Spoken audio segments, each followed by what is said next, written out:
Cronograma Bíblia Todo Dia, Marcos, capítulo 12. Vamos hoje aqui no capítulo 12 de Marcos. Quero desde já pedir desculpa aí se vocês ouvirem alguns barulhos externos. A criançada aqui na vizinhança hoje está bem ativa, mas dê atenção aqui ao nosso resumo, amém? Nós vamos ver sobre a parábola dos lavradores, onde Jesus ele começa a falar por parábolas, dizendo que certo homem plantou uma vinha, colocou uma cerca ao redor dela, cavou um tanque para prensar as uvas e construiu uma torre. Depois arrendou a vinha a alguns lavradores e foi fazer uma viagem. Na época da colheita, ele enviou um servo para receber parte do fruto da vinha, mas esse servo foi agarrado e espancaram. Depois enviou outro servo, aconteceu o mesmo com esse servo, e ainda enviou outro também, o qual mataram, e muitos outros. Depois, faltava ainda enviar o filho, né? O dono da vinha faltava enviar o filho. E o pensamento do dono era, não, fizeram tudo isso com os outros, mas o meu filho eles respeitarão. E não foi isso que aconteceu também. Porque os lavradores na parábola disseram, esse é o herdeiro, então venham, vamos matá-lo. Quando o Senhor traz essa parábola, ele está falando dele mesmo. Porque o Senhor Deus, ele, antes de enviar o seu filho, ele enviou muitos servos. Ele enviou vários profetas de Deus. Enviou por último João Batista antes de Jesus, que foi o precursor, como vocês viram, como já foi ensinado aqui. E a nenhum destes receberam como deveriam receber, e o Senhor também eles não estavam recebendo. Então, no versículo 12, diz assim, então começaram a procurar um meio de prendê-lo, pois perceberam que era contra eles que ele havia contado aquela parábola. Ou seja, os religiosos entenderam o que o Senhor estava falando, né? Que o Senhor estava falando contra eles. Porque eram os próprios religiosos que não estavam recebendo. Eram os próprios religiosos que estavam espancando todos os servos que o Senhor mandou e também estavam fazendo o mesmo com seu filho. Amém? Depois nós vamos ver sobre o pagamento do imposto a César, onde os fariseus enviaram mais uma oportunidade de pegarem Jesus ali em algum erro, né? E aí eles disseram, mestre, sabemos que és íntegro e que não te deixas influenciar por ninguém. Por que não te prendes à aparência dos homens, mas ensinas o caminho de Deus conforme a verdade? É certo pagar imposto a César ou não? Quando eles davam duas opções de resposta ao Senhor Jesus, nessa intenção de fazer Jesus errar na sua resposta, todas as duas respostas isso significa que as duas respostas eram complexas. Se o Senhor dissesse sim ou não, né, eles ali esperavam colocar o Senhor em um momento difícil do qual pudessem acusá-lo. Mas eles sempre eram surpreendidos com a forma sábia que o Senhor respondia. E o Senhor, percebendo a hipocrisia deles, perguntou, por que vocês estão me pondo à prova?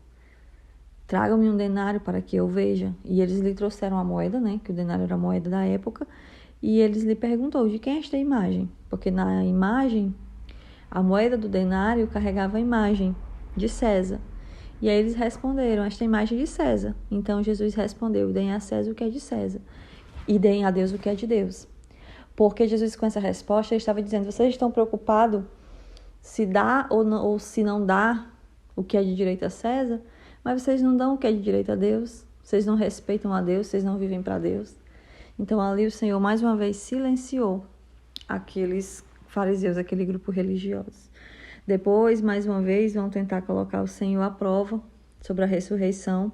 Os saduceus, que diferente dos fariseus não acreditavam na ressurreição, eles perguntaram ao Senhor, trazendo hipoteticamente, né, a situação de uma mulher que casou com vários irmãos e foi ficando viúva de cada um deles.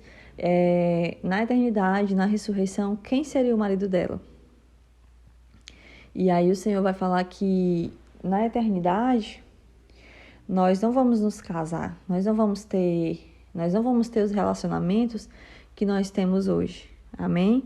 Mas que sim, que existe a eternidade, o Senhor deixa claro isso, que quando os mortos ressuscitam, ou seja, então quando ele fala quando os mortos ressuscitam, ele está deixando claro que sim, há a ressurreição. Mas aí ele diz, não se casam nem se dão em casamento, mas são como os anjos nos céus. E quanto à ressurreição dos mortos, vocês não leram no livro de Moisés, no relato da sarça, como Deus lhe disse, eu sou o Deus de Abraão, Deus de Isaac e de Jacó. Ele não é Deus de mortos, mas Deus de vivos. Ou seja, nós que morremos em Cristo, nós não ficaremos mortos para sempre. Há ressurreição esperando pelas nossas vidas, e essa é a nossa esperança após a salvação. Amém? E nós vamos ver sobre o maior mandamento e sobre Cristo, que é o Senhor de Davi. Muitos se perguntam por que Cristo se coloca como Senhor de Davi, se Davi veio antes que Jesus. Davi, para os judeus, foi um homem muito importante, foi um rei que marcou épocas e histórias. Mas o Senhor era rei dos reis, é o rei dos reis, na verdade.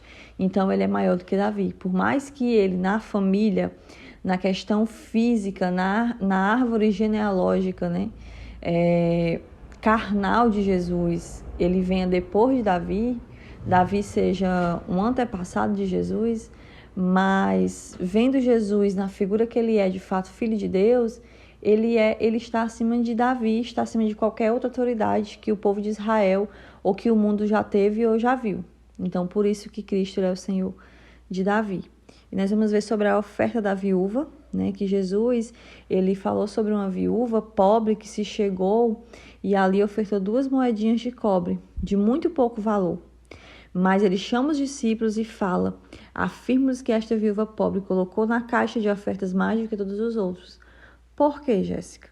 Porque todos deram do que sobrava. O versículo 44 diz isso. Mas ela, da sua pobreza, deu tudo o que possuía para viver.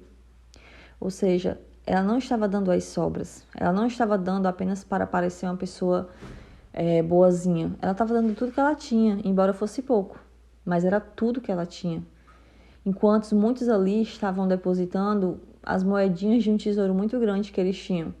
Quantos ricos ali davam apenas moedinhas, davam assim uma pequena porção de tudo que eles tinham, só para mostrar que estavam ofertando, só para mostrar que estavam em dia com as suas ofertas, só por pura religiosidade. E assim o Senhor não recebe, o Senhor quer de todo coração, seja nossa oferta material, seja nosso momento espiritual, o Senhor quer aquilo que nós damos de coração.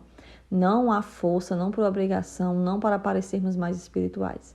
Amém? E esse é o resumo de hoje. Que Deus te abençoe. E até amanhã, se Deus quiser.